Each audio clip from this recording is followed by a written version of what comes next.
seems like they're going up a lot higher, but... Right. Front desk. 2 years had passed, and there was the peddler, looking exactly the same. And when I pulled in, it literally was an eerie feeling of never having left. I remembered so much of it exactly as it was, and then there's so many things, little details that you forget. Because really it is one of those places where it has its own aura, and it's not like checking into a Days Inn, but really kind of like the freaky place you check into and possibly never check out of. Some people that were a little bit more in touch with spirits than myself would tell me that they were trying to get messages communicated to us. The staff firmly believes the place is haunted. And, everyone in town is like, oh, that place is haunted. So it's, I don't know, they say it's haunted. I felt it. Other people have felt it. And we'll never know. I gave the Yankee Peddler a call, and the owner informed me that it was a possibility. We just had to shoot it before the busy season began and basically set a deadline for us to get in and out. What? What? I don't like this anymore. I gotta get out of here.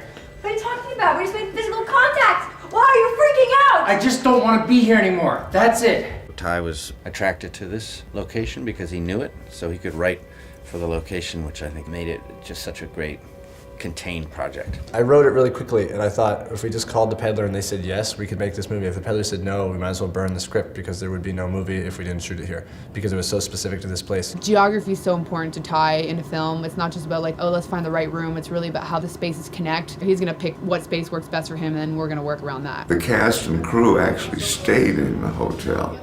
So we would roll out of bed, have breakfast, and go to work, and we were all in one place, and it was very, very convenient. To be living under the same roof, to be eating every meal together, yeah, it does get tense at times, but it creates this whole sense of community, and that sort of takes, I think, all of our work to another level. It's actually really fun living in the set that you're working on.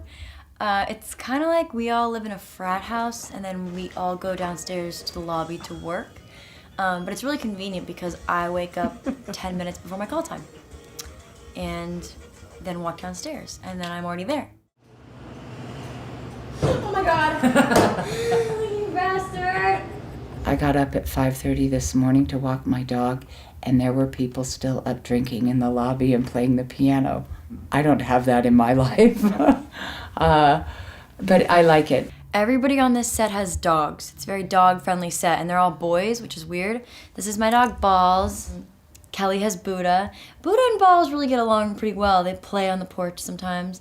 And then there's Sebastian, and he's kind of like a little hairless Chinese crested dog, and he's really cute. I mean, obviously, look at this face. Balls is the cutest.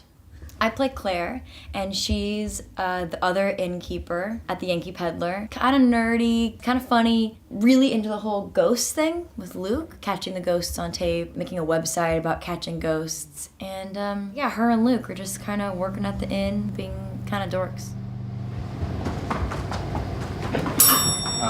I play a character named Luke. He's a guy who works at the Yankee Peddler, this old hotel that is apparently haunted.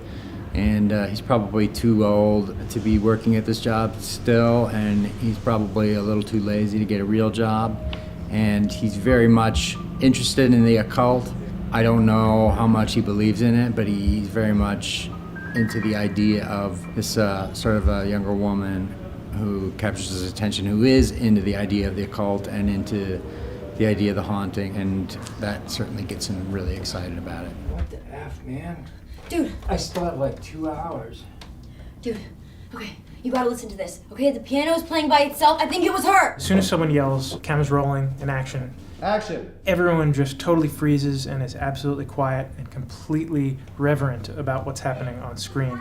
And it's almost like a weird, mystical experience for everyone involved because they're sitting there focusing their energies on the actors who are bringing to life a completely dead and inert thing, which is the script. Lee, she's an older actress, and she's now into metaphysics and psychic stuff. She's here for a conference in this town, and she just happens into this situation, and I think that she sees something very bad that could potentially happen with the character of Claire. Don't pull anything out.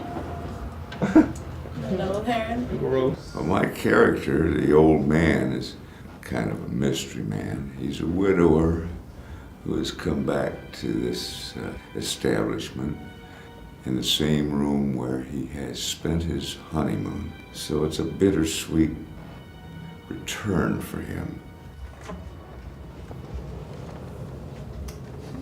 A ghost in the hotel. I had seen House of the Devil, which really kind of blew my mind, and it was a psychological horror movie, which is the kind of thing that I like. Suspenseful, kind of like the early Polanski movies or Hitchcock movies like The Birds, or some of these early sort of Val Lewton movies where the mood was just very much a part of it and the tension was very much a part of it. And I certainly wanted to work on a movie like that and work with somebody like Ty.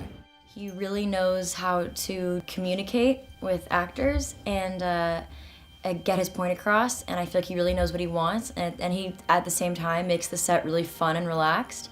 We're laughing in between takes all the time. You won't like me when I'm angry.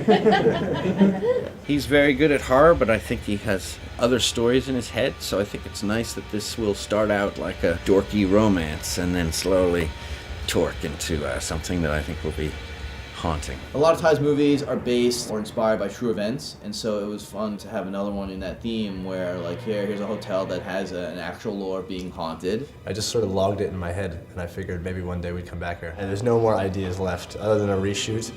There's no coming back. This is it. Say la vie, peddler.